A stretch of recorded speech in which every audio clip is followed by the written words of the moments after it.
مولاي صل وسلم دائما أبدا على حبيبك خير الخلق كلهم.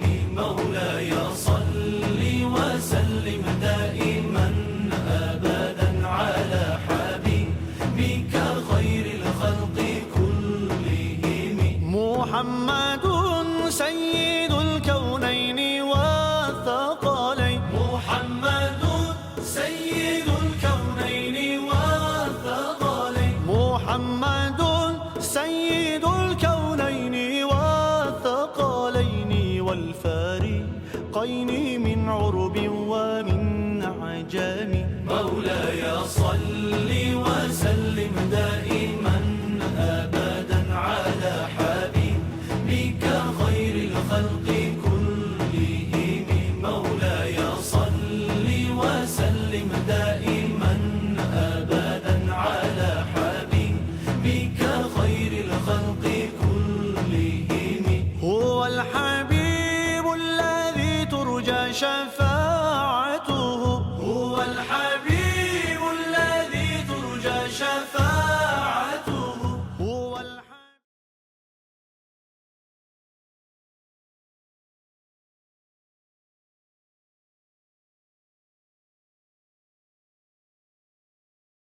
سنت پاکستان کے مرکزی رہنما، وہ رہنما جنہوں نے اسمبلی کے اندر بھی اہل سنت والجماعت کی نمائندگی کی اور جنہوں نے سرزمین کشمیر میں عشق مصطفیٰ کی سوغات کو یوں تقسیم کیا کہ گھر گھر گلی گلی کوچے کوچے یا نبی یا نبی یا نبی کے نعرے گونجتے رہے. آج وہ شیر اہل سنت آپ کے پلیٹ فارم پہ آپ کی اس کانفرنس میں جلوہ افروز ہیں. میری مراد سید السادات حضرت سید علامہ مولانا تراب الحق شاہ صاحب آپ تشریف لاتے ہیں اور تشریف لا کر اس عظیم و شان عالمی تاجدار ختم نبوت کانفرنس کو خطاب فرماتے ہیں. حضرت شاہ صاحب کو نعروں کی گونج میں استقبال کیجئے گا. نعرہ تکبیر، نعرہ رسالت، نعرہ رسالت، نعرہ رسالت، نعرہ حیدری، نعرہ حیدری. عالمی تاجدار ختم نبوت کانفرنس حضرت علامہ سید تراب الحق شاہ صاحب. مرد مومن مرد حق، تراب الحق، تراب الحق. مرد مومن مرد حق، تراب الحق، تراب الحق. مرد مومن مرد حق، تراب الحق، تراب الحق.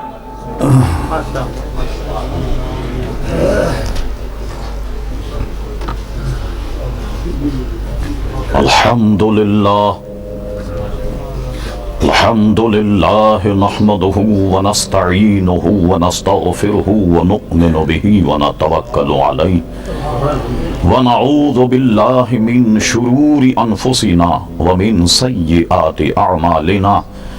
من يهده الله فلا مضل له ومن يضلله فلا هادي له. ونشهد أن لا إله إلا الله وحده لا شريك له. ونشهد أن سيدنا ومولانا محمدا عبده ورسوله بالهدى ودين الحق يرسله. أما بعد فأعوذ بالله من الشيطان الرجيم. بسم الله الرحمن الرحيم. وَإِذْ أَخَذَ اللَّهُ مِيثَاقَ النَّبِيِّينَ لَمَا آتَيْتُكُم مِّن كِتَابٍ وَحِكْمَةٍ ثُمَّ جَاءَكُمْ رَسُولٌ مُصَدِّقٌ لِّمَا مَعَكُمْ لَتُؤْمِنُنَّ بِهِ وَلَتَنصُرُنَّهُ قَالَ أَقْرَرْتُمْ وَأَخَذْتُمْ عَلَى ذَلِكُمْ إِصْرِي قَالُوا أَقْرَرْنَا قَالَ فَاشْهَدُوا وَأَنَا مَعَكُمْ مِنَ الشَّاهِدِينَ. صدق الله مولانا العظيم وصدق رسوله النبي الكريم. إن الله وملائكته يصلون على النبي يا أيها الذين آمنوا صلوا عليه وسلموا تسليما. اللهم صل على سيدنا ومولانا محمد معوض الجود والكرم وآله وبارك وسلم صلاة وسلاما عليك سيدي يا رسول الله. گرامی قدر جگر گوش امیر ملت مختوم محترم پیر سید منور علی شاہ صاحب قبلہ دامت برکاتہم العالیہ، مفکر اسلام مختوم محترم حضرت علامہ مولانا سید عبد القادر صاحب جیلانی دامت برکاتہم العالیہ، لائق صد احترام مشائخ اعظام علماء کرام حاضرین مجلس، آپ ملاحظہ فرما رہے ہیں کس قدر اولو العزم جلیل القدر علماء کرام یہاں موجود، ان کی موجودگی میں مجھ جیسے ہیچ مدان کا لب کشائی کرنا تو زیب بھی نہیں دے رہا، لیکن میرے مختوم محترم قاضی عبدالعزیز صاحب چشتی دامت برکاتہم العالیہ نے 2 مہینے پہلے جب میں امریکہ کا دورہ کر کے یہاں سے فارغ ہو رہا تھا تو مجھے دعوت دی، میں ان کی اس دعوت پر مرکزی جماعت اہل سنت برطانیہ کی دعوت پر حاضر ہوا، اور اس عالمی ختم نبوت کانفرنس کے انعقاد پر میں مرکزی جماعت اہل سنت برطانیہ کے قائدین کو مبارکباد دیتا ہوں، اور میں اس مسئلے پر ایک بہت ہی نازک پہلو آپ کے سامنے رکھتا ہوں۔ قرآن مجید فرقان حمید کی جو آیت میں نے پڑھی اس کا مرادی معنی کچھ یوں ہے، وَإِذْ أَخَذَ اللَّهُ مِيثَاقَ النَّبِيِّينَ، اے میرے محبوب صلی اللہ علیہ وسلم ذرا یاد کرو اس وقت کو کہ جب ہم نے تمام انبیاء کرام علیہ السلام سے ایک عہد لیا، ایک میثاق لیا، اور اس میں یہ فرمایا گیا لما آتیتکم من کتاب و حکمت، جب میں تمہیں عطا کروں گا کتاب اور حکمت سے، فرما ثم جاءکم رسول، اور تم سب کے بعد میں میرا رسول آئے گا۔ لفظ ثم نے یہ فائدہ پہنچایا کہ نبی کریم صلی اللہ تعالی علیہ وسلم کے بعد آپ کوئی نبوت کا تصور ہی نہیں۔ مرزائی عموماً یہ کہتے ہیں کہ جب تم نے یہ کہہ لیا کہ حضور کے بعد کوئی نبی نہیں آئے گا تو عیسیٰ علیہ السلام تو آئیں گے، ان کے متعلق تمہارا کیا پروگرام؟ اور ان کم بختوں نے پروگرام آپ جانتے ہیں کیسا بنایا، طریق واردات کیسا تھا، کہا جو عیسیٰ علیہ السلام کی آنے کی بشارتیں ہیں وہ میں ہوں، من بعد اسمہ احمد، جس احمد کی بشارت عیسیٰ علیہ السلام نے دی وہ میں ہوں۔ اچھا اب کہا وہ عیسیٰ کا کیا بنے گا جو آنے والے؟ ان کمبختوں نے کہا عیسیٰ علیہ السلام یروشلم سے گزر کر پشاور کے راستے سے مقبوضہ کشمیر پہنچے، اور مقبوضہ کشمیر میں ان کا انتقال ہوا اور وہاں ان کا مزار ہے۔ اور فرمایا آپ نے کیسا فلسفہ گھڑا کہ عیسیٰ علیہ السلام کی وفات میں لوگوں کو الجھا دیا، عیسیٰ علیہ السلام کی حیات میں لوگوں کو الجھا دیا۔ میں کہتا ہوں کہ حضور کے بعد عیسیٰ علیہ السلام اگر جلوہ گر ہوں، ختم نبوت کے مسئلے میں فرق کیسے آئے گا جبکہ حضور علیہ السلام شب معراج جب مسجد اقصی گئے 1,24,000 انبیاء کرام علیہ السلام اپنی اپنی قبور میں سے نکل کر حضور کی اقتداء میں نماز پڑھنے آ گئے۔ ارے جب 1,24,000 کم و بیش حضور کی خدمت میں آ گئے تو ختم نبوت کے مسئلے میں کوئی فرق نہ آیا تو عیسیٰ علیہ السلام کے آنے میں کیسے آ جائے؟ اور کیجئے آپ اس مسئلے اور اس کے بعد میں عزیزان گرامی، اگر آپ تاریخی حقائق اگر آپ ذہن میں رکھیں تو ساری بات آپ کی سمجھ میں آ جاتی۔ میں یہاں سے شروع کرتا ہوں۔ سلطان ٹیپو نے 1799 میں شکست کھائی، اس کے شکست کھانے کے بعد انگریز نے دیکھ لیا کہ اب اس کی جوڑ کا کوئی آدمی موجود نہیں۔ اس کے بعد اگرچہ یہ تحریک کو انگریز نے دبایا مگر 1857 میں یہ تحریک چلی اور گلی گلی چلی، قریہ قریہ چلی، شہر شہر چلی۔ جناب علامہ فضل حق خیر آبادی رحمت اللہ تعالی دہلی کی جامع مسجد میں بیٹھ کر انگریز گورنمنٹ کے خلاف جہاد کا فتویٰ دے دیا، اور علامہ فضل خیر آبادی کا نام صرف اس لیے نہیں لیا جاتا تحریک آزادی میں کہ ان کا تعلق ہمارے گروہ درود و سلام پڑھنے والوں سے تھا، یا رسول اللہ کہنے والوں سے تھا۔ وہ شیر نے گرج کر کوٹ کچہری میں جج ان سے فارسی پڑھ چکا تھا، تخلیم لے جا کر کے کہا مولانا آپ میرے استاد ہیں، میں آپ سے صرف اپنی بینچ پر بیٹھ کر یہ پوچھوں گا مولانا فتوی جہاد کس کا ہے، آپ صرف یہ کہہ دیجئے کہ اس کے بارے میں کچھ نہیں جانتا، میں آپ کو ریلیز کر دوں گا۔ علامہ فضل خیر آبادی کٹہرے میں کھڑے ہوئے، جج نے کہا مولانا فتوی جہاد کے متعلق آپ کیا جانتے؟ انہوں نے کہا یہ فتویٰ میرا ہے اور یہ دستخط میرے۔ دیکھیں صلح نہیں کی۔ جزائر انڈیمان بھیج دیا گیا، سبحان اللہ، رہائی کا پروانہ لے کر ایک عرصے میں جب ان کے شہزادے پہنچے، اللہ اللہ، انگریز کا یہ احسان علامہ نہیں لینا چاہتے تھے۔ جب صاحبزادے وہاں پہنچے، کیا دیکھا جزائر انڈیمان میں ایک جنازہ رکھا ہوا ہے، نماز جنازہ کی تیاری ہے۔ انہوں نے کہا کیا ہوا؟ کہا علی صبح آج علامہ فضل خیر آبادی انتقال کر گئے۔ انگریز کے آزاد کرنے سے پہلے رب کریم نے اپنے مجاہد کو آزاد کر دیا۔ اب جب یہ تحریک چلی، جزائر انڈیمان میں بڑے بڑے علماء کو پھانسی دے دی گئی، سزائے موت دے دی گئی۔ اس کے بعد انگریز سر جوڑ کر بیٹھا۔ یہ حقائق یہاں بھی آپ دیکھ سکتے ہیں۔ انہوں نے کیا کیا جناب؟ 1869 میں دو وفد بنائے، ایک پادریوں کا اور ایک جناب سر ولیم کی قیادت میں، تاکہ یہ ہندوستان پہنچ کر مسلمانوں کا ذہن معلوم کرے کہ یہ کیا کہتے ہیں۔ سیاسی وقت جو گیا، اس نے اپنی رپورٹ یہ دی کہ ہندوستان کا مزاج یہ ہے کہ یہ کسی کے ماتحت رہنے کے گویا قائل نہیں، اور جذبہ جہاد اس میں ان میں ایسا کوٹ کوٹ کر بھر دیا گیا کہ جب علماء ان کے یہ کہہ دیں کہ جہاد ہے تو یہ اپنے بال بچوں کو بھی نہیں دیکھتے، گھر بار کو بھی نہیں دیکھتے اور اپنی جان قربان کر دیتے ہیں۔ لہذا کوئی حکمت عملی ایسی اختیار کی جائے کہ مسلمانوں سے جذبہ جہاد کو سرد کر دیا جائے۔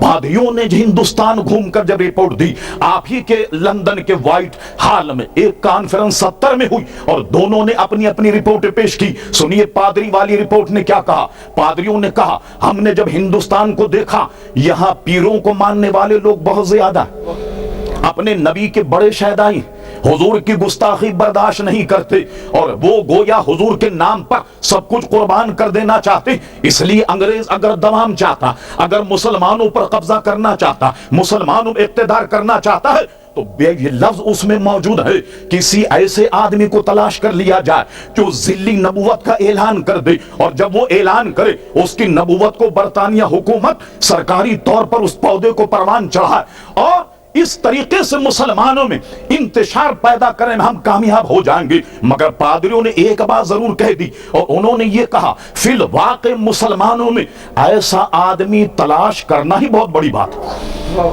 کہ جو نبوت کا اعلان کرے، اس لیے کہ سب سے پہلے انگریز بھی دیکھ چکا تھا اور وہ بھی دیکھ چکے تھے کہ جس نے اعلان نبوت کیا ان کا کیا بنا۔ اللہ اکبر، آج لوگ کہتے ہیں مولانا وہ بھی تو نماز پڑھتے ہیں، وہ بھی تو روزہ رکھتے ہیں، کچھ تھوڑی سی سلو ہو جائے۔ مسیلمہ کذاب سے ایک مرتبہ مضافات مدینے میں جب حضور سے ملاقات ہوئی، آپ تشریف لے گئے، وہ کہنے لگا کہ یہ کہہ دیجئے کہ جب تک آپ زندہ آپ نبی، اور جب آپ کا وصال ہو جائے تو میں نبی، یا یہ طے کر لیجئے کہ شہر آپ کے دیہات میرے، کچھ نہ کچھ تو معاملہ ہو جائے۔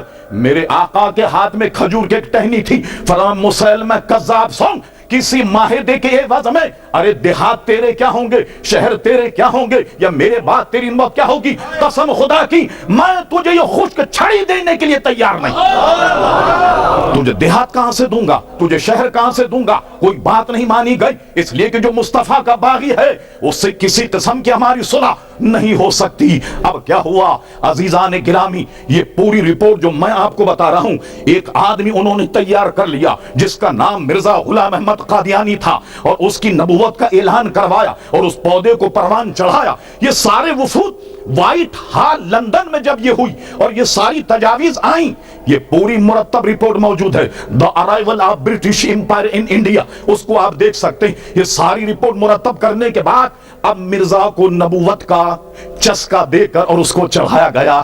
اللہ اکبر، علماء موجود ہے، ہم نے حدیثوں میں پڑھا پیارے مصطفیٰ ابھی دنیا میں جلوہ گر نہیں ہوئے اور عالم ارواح میں حضور کے لیے میثاق لیا جا رہا، اور جب پیدا ہوئے معتبر علماء نے لکھا، شیخ محقق نے بھی لکھا کہ حضور نے جب سجدہ فرمایا، پہلے سجدے میں لبہائے مبارکہ جنبش کر رہے، دائیوں نے اپنے کان لبہائے مصطفیٰ کے قریب کیے تو انہوں نے سنا کہ یا ربی حبلی امتی، امتی کی سزا بلند ہو رہی ہے۔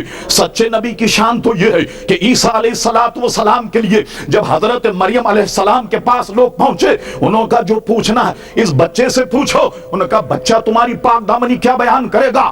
سنیے، جو سچا نبی ہو وہ ایک ہی دن کا کیوں نہ ہو۔ قوم جب مخاطب ہوئی، عیسیٰ علیہ السلام نے کہا قال انی عبد اللہ آتانی الکتاب وجعلنی نبیا، میں اللہ کا بندہ ہوں، اللہ نے مجھے کتاب بھی دی ہے، نبوت کا تاج بھی میرے سر رکھا۔ سچے نبی کی شان تو یہ کہ پیدا ہوتے کہے وجعلنی نبیا، اور اس کا حال یہ تھا۔ آپ پڑھیے ان کی کتابیں۔ ڈپٹی کمشنر سیال کوٹ کی کچہری میں جناب 15 روپیہ ماہوار پر منشی لگے، 15 روپیہ تنخواہ ملتی تھی، منشی لگے، اور منشی لگنے پر پٹواری کا امتحان دیا، فیل ہوگا، فیل ہوگا۔ اور کیا آپ نے؟ یہ اللہ کے نبیوں کی شان یہ کہ کسی نبی کا کوئی استاد نہ تھا۔ قرآن مجید نے ارشاد فرمایا الرحمن علم القرآن، میرے حبیب کو نہ جبریل نے پڑھایا نہ میکائیل نے پڑھایا، ان کو تو پڑھانے والا خود رحمان۔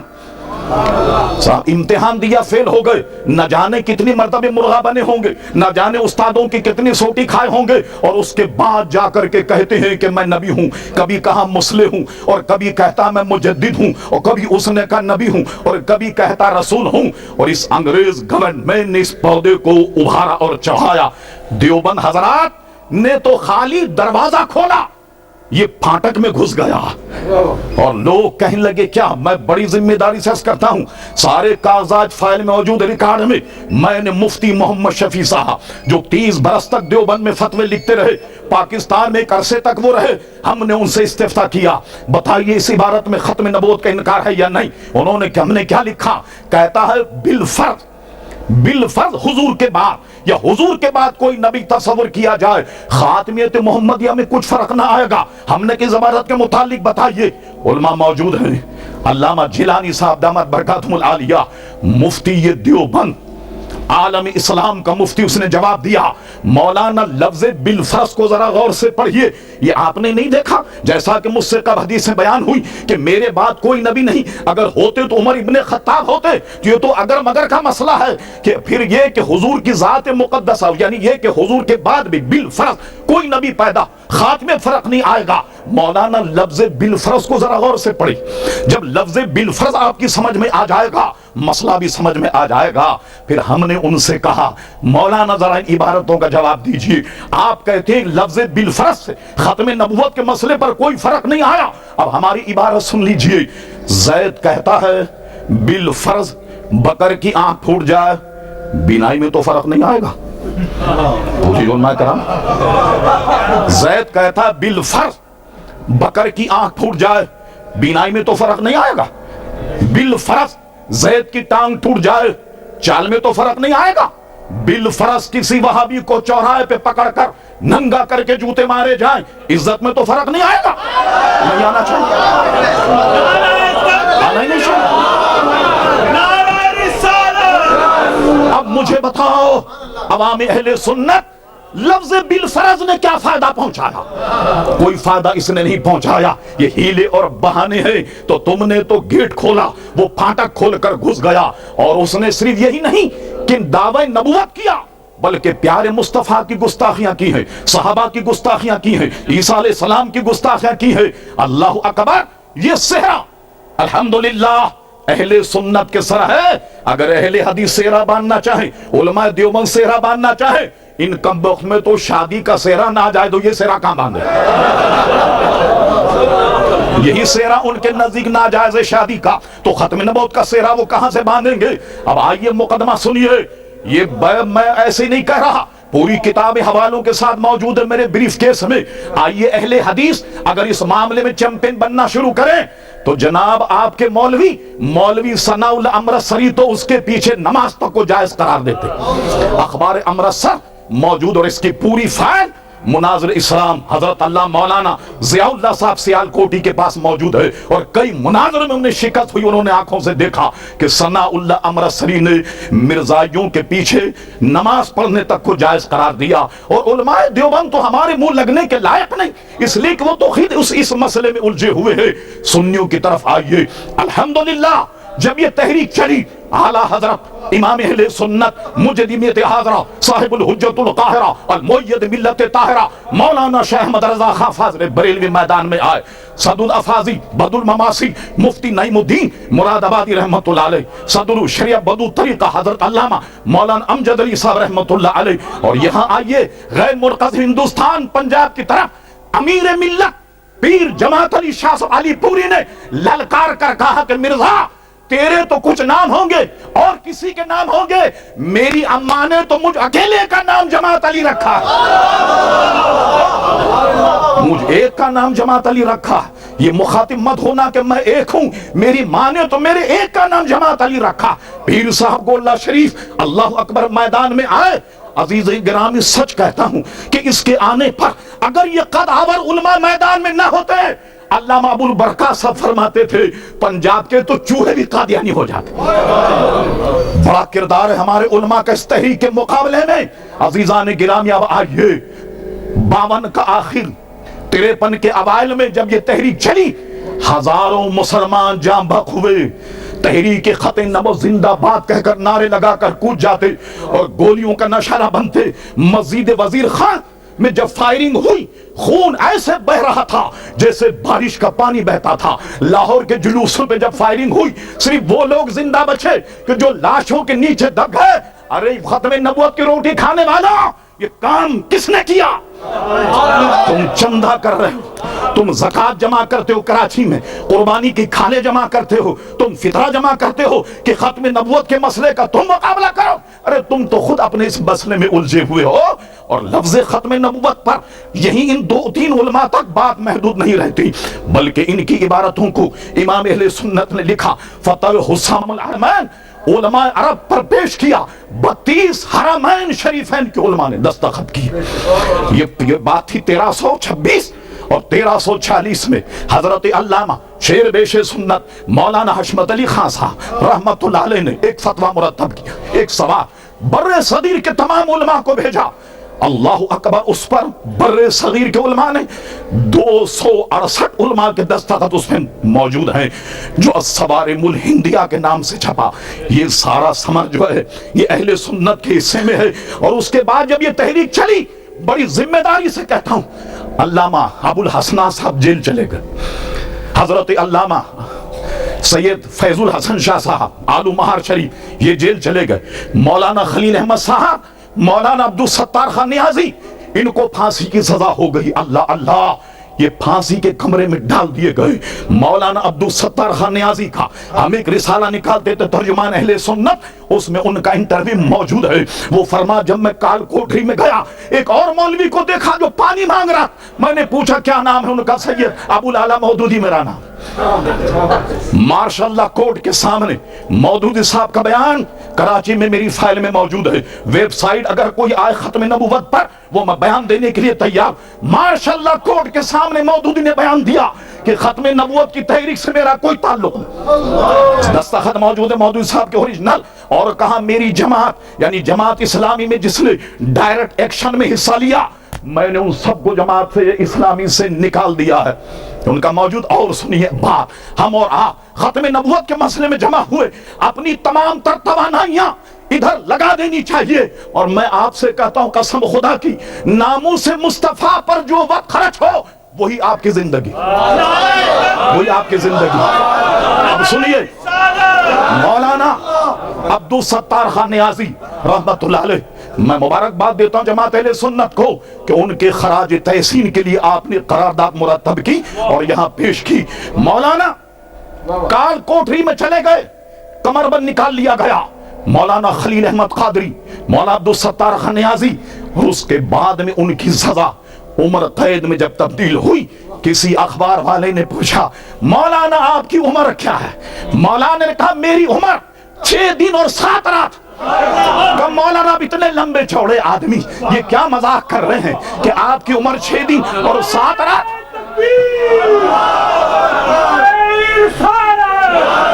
عالمی دائرہ ختم نبوت کانفرنس عائد تاریخ ختم نبوت مرد حق مرد غازی مرد حق مرد غازی مشائخ اہل سنت مشائخ اہل سنت مولانا آپ اتنے لمبے چوڑے آدمی اتنی قداوت اور فرماتے ہیں کہ 6 دن اور 7 رات میری عمر ہے. وہ کیسے؟ اخبار والے ہنسنے لگے. مولانا کا سنو کال کوٹری میں ختم نبوت کے مسئلے میں جتنے دن اور راتیں میں نے گزاری قسم خدا کی وہی میری عمر وہی میری عمر ہے. اور باقی عمر تو جو ہے وہ میں نے جانے کہاں ضائع کی مگر عمر وہی ہے جو میرے آقا کے لیے میں نے جیل کی کاٹ کوٹری میں گزاری ہے. یہ جذبہ آپ میں راسخ ہو جائے اس جذبے کے ساتھ اٹھیں قسم خدا کی کوئی اہل سنت کا سیلاب روک نہیں سکتا. یہ آپ کے آگے سارے لوگ دونی چونی ہیں. یہ 1 روپے کا راستہ نہیں روک سکتی مگر ضرورت اس بات کی ہے کہ پر عزائم کے ساتھ اٹھیے اور میرے آقا کی عظمت تو دیکھیے. لفظ ختم نبوت کے مسئلے پر بیان کرنے اتنے علماء جمع ہو گئے. اس کے علاوہ جو حضور کے اوصاف ہیں ان کا کیا حال ہوگا. اللہ اللہ ابھی علماء موجود ہیں. میں یہ کہہ کر رخصت ہوتا ہوں آپ سے. سرور کہوں کہ مالک و مولا کہوں تجھے باغ خلیل کا گل زیبا کہوں تجھے تیرے تو بس عیب تناہی سے ہے بری حیران ہوں میرے شاہ میں کیا کہوں تجھے. لیکن رضا نے ختم سخن اس پہ کر دیا خالق کا بندہ خلق کا مولا کہوں تجھے.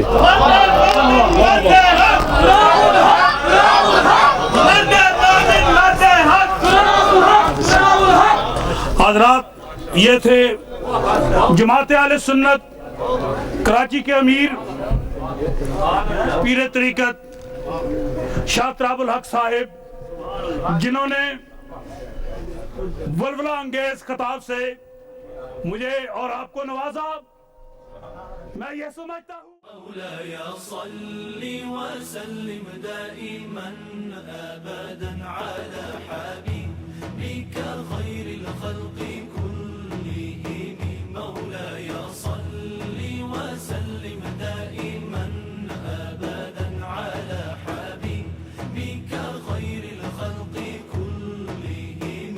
محمد سيد الكونين والثقلين. محمد سيد الكونين والثقلين. محمد سيد الكونين والثقلين والفارقين من عرب ومن عجم. مولاي صل وسلم دائما أبدا على حبيبك خير الخلق كلهم. مولاي صل وسلم دائما أبدا على حبيبك خير الخلق كلهم. هو الحبيب الذي ترجى شفاعته